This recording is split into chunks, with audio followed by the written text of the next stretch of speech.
कैसे हैं आप सब। कर्मों की आज बात करते हैं। बहुत सारे लोग कहते हैं कि कर्म होते हैं या नहीं होते हैं।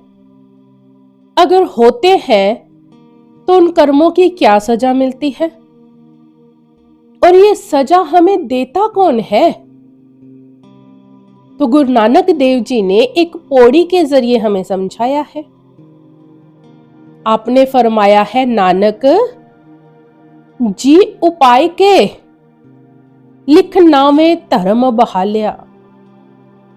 कहते हैं उस मालिक ने ये पूरी सृष्टि, ये पूरी कायनात बनाकर एक ताकत बना दी जिसका नाम है धर्म राय। कहते उस ताकत को जिम्मेवारी सौंप दी कि इन जीवों का लेखा जोखा, इनके कर्मों का हिसाब किताब तूने रखना है। लिख नावे धर्म बहालिया। यहां नावे से मतलब नाम नहीं है, नावा लिखने वाला जो हमारे कर्मों का हिसाब किताब लिख रहा है। फिर वहां कोई रिश्वत नहीं चलती। अब फरमाते हैं, ओथे सच्चो ही सच निबड़े। कहते वहां तो सच से नबेड़ा होता है। इस संसार में अगर हम कुछ गलत करते हैं या झूठ बोलते हैं या कोई भी ऐसा गलत काम कर लेते हैं तो हम रिश्वत देकर वहां से निकल जाते हैं। लेकिन वहां ऐसा कोई सिस्टम नहीं है।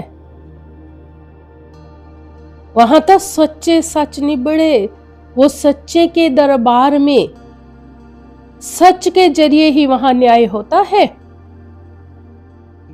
वहां पर किसी का कोई झूठ नहीं चलता। फिर क्या होता है? चुन वख कड़े जज मालिया। कहते बेशक तुम सच्चों की लाइन में जाकर खड़े हो जाओ, लेकिन उसको तो पता है ना कि सच क्या है। इंसान अपने आप से, दुनिया से कुछ भी छुपा सकता है, लेकिन उस मालिक से कुछ छुपा नहीं। चुन कड़े जजमाल्या। जजमाल्या मतलब होता है बुरे कर्म करने वाला। चुन चुन कर वो निकालता है उस लाइन में से। जैसे हम कोई चीज चुनते हैं, कुछ छानते हैं छन्नी से, हम बेकार चीज साइड में कर देते हैं, या फिर कोई चीज चुनते हैं उसमें से कंकर पत्थर निकाल कर एक साइड कर देते हैं। कहते इसी तरह वो मालिक चुन चुन कर उन जीवों को उस सच की लाइन से बाहर निकाल देते हैं। फिर क्या होता है? थाओ ना पाए कूड़ियार, मुख काले दो जख चालिया। कह रहे उन्हें फिर मालिक की दरगाह में स्थान नहीं मिलता। कूड़ियार, झूठ बोलने वालों को वो मालिक कभी अपनी दरगाह में स्थान नहीं देता। मुख काले दोजख चालिया। कहते हैं उन्हें फिर दोजख में जलना पड़ता है। क्या है दोजख? नरक। और नरक क्या है? जन्म मरण। बार बार जन्म लेना, बार बार मरना। इससे बड़ा कोई नरक नहीं है। अपने असल और अपने असल घर से दूर रहना, इससे बड़ा कोई नरक नहीं है।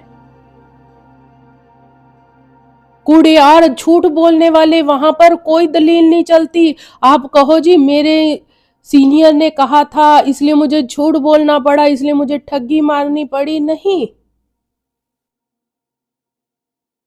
हम कई बार कह देते हैं कि इंसान स्वार्थी है। नहीं, इस संसार में कोई भी इंसान स्वार्थी है ही नहीं। स्वार्थी का मतलब होता है स्वयं अर्थ, अपने अर्थ के लिए किया गया काम, वो स्वार्थी होता है। और हम किसके लिए कर रहे हैं? अपने शरीर के लिए, अपनी आत्मा के लिए तो नहीं कर रहे। अपने आत्मा को बचाने के लिए तो कुछ नहीं कर रहे। स्वयं अर्थ तो हमने किया ही नहीं। स्वयं अर्थ तो वो था सेवा, सुमिरन, सत्संग, सच का साथ। वो तो हमने कभी किया ही नहीं। हम जिनको स्वार्थी कहते हैं वो शरीर के स्वार्थ पूरे कर रहे हैं कि जी मैंने अगर बिजनेस में इतनी ठगी फ्रेबी की है, इतने धन पैसा जोड़ा है, तो किसके लिए जोड़ा है? अपने लिए नहीं जोड़ता इंसान, यहीं छोड़कर चला जाता है दूसरों के लिए। शहद की मक्खी पूरी जिंदगी लगा देती है अपनी शहद के फूलों से शहद निकाल निकाल कर छत्ते में भरने के लिए, स्वयं अर्थ के लिए ना, कि मैं इसको खाऊंगी, मैं इसका आनंद मानूंगी। लेकिन क्या होता है, कोई आदमी आता है, उस छत्ते को निकालता है, शहद निचोड़ कर ले जाता है। यही हमारे साथ हो रहा है। हम ये जो स्वार्थी बनकर काम कर रहे हैं कि जी मैंने इसलिए किया, मैंने उस लिए किया, वो हमारे काम आने वाला नहीं। इसलिए स्वयं का अर्थ अगर स्वार्थी बनना है तो अपनी आत्मा के लिए बने, हम सच का साथ दें, सच्चे मन से सेवा करें, सच्चे मन से सत्संग सुने, सच्चे मन से गुरु के दर्शन करें। वो है स्वयं अर्थ भाव, वो है जीव स्वार्थी। फिर आप फरमाते हैं कि उन कूड़ेयार को, उन झूठ बोलने वालों को वो दूसरी लाइन में खड़े कर देते हैं, दोजख वाली में। अब विचार चलता है, क्या सब उस लाइन में खड़े होते हैं? कहते नहीं, तेरे नाव रत्ते से जीत गए। कहते जिसने उसके नाम की कमाई की, सच का साथ दिया, सच को कमाया, रत्ते मतलब उसके नाम के रंग में रंगे गए, वो कभी दोजख नहीं जाते। उनको तो मालिक की दरगाह में स्थान मिलता है। याद रखे, ललारी भी उसी कपड़े के ऊपर रंग चढ़ाता है जो कपड़ा साफ होता है, जिस पर कोई दाग नहीं होता। और जिस पर दाग होता है, ललारी भी कभी उस पर रंग नहीं चढ़ाता।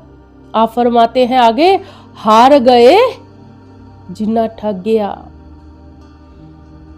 कह रहे जिन्होंने ठगियां मारी वो हार कर अपने इस मनुष्य की बाजी को चले गए। उन्हें मालिक की दरगाह में फिर सम्मान नहीं मिला। हम सोचते हैं कि हम धोखा दूसरों के साथ कर रहे हैं। नहीं, हम धोखा स्वयं के साथ कर रहे होते हैं। हम सोचते हैं कि हम दूसरों को ठगी मार रहे हैं। नहीं, हम अपने आप को ही ठग रहे होते हैं। विचार करके देखो कि इन सब कर्मों का हिसाब किताब सिर्फ और सिर्फ हमें ही देना पड़ता है। और फिर जो चोरी करता है, ठगी करता है, बेईमानी करता है, झूठ बोलता है, क्या वो मालिक का नाम जप पाता है? क्या फिर उसका भजन सिमरन बन पाता है? बाबा शेख फरीद साहब जी फरमाते हैं, फरीदा तिन्ना मुख डरावने जिन्ना विसारियो नाओ, इत्थे दुख कनेरिया ओथे ठोर न ठाओ। कहते उनके मुख से ही वो झूठ छलकने लग जाता है। तिन्ना मुख डरावने, कहते संसार में भी वो दुख ही दुख भोगते हैं और मालिक की जगह में भी उन्हें ठोर ठाव भाव ठिकाना ही नहीं मिलता। इसलिए हम जब भी कोई कर्म करें, सोच विचार कर करें क्योंकि हर एक कर्म का हमें हिसाब किताब चुकाना है। गुरबानी में रोज अरदास हो, जब हम सुबह गुरुद्वारे में सुबह शाम अरदास होती है तो उस अरदास में अक्सर पढ़ा जाता है, चंगियाइयां बुराइयां वाचे धर्म हजूर, कर्मी आपो अपनी के नेड़े के दूर। कहते चंगियाइयां बुराइयां अच्छे बुरे सारे कर्म वो वाच रहा है, वो देख रहा है, उसे तो कुछ भी नहीं छुपा। अब जब वो वाच रहा है तो वो तो अच्छे से वाचेगा, क्योंकि वो ताकत है। अगर हम सोचें कि दुनिया में इतने जिया जंत हैं, किस किस का वो हिसाब रखेगा? नहीं।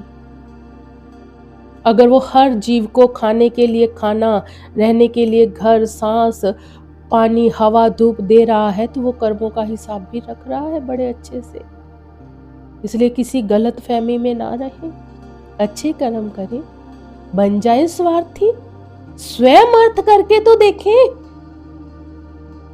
खूब भजन सिमरन करें, खूब उसकी सेवा करें, खूब सत्संग सुने, खूब उस सतगुरु के दर्शन करें, बन जाए हम स्वार्थी। स्वयं अर्थ जरूर करें ताकि हम बुरे कर्म करने से बच जाएं। कोशिश करेंगे, जीत पक्की है हमारी। धन्यवाद।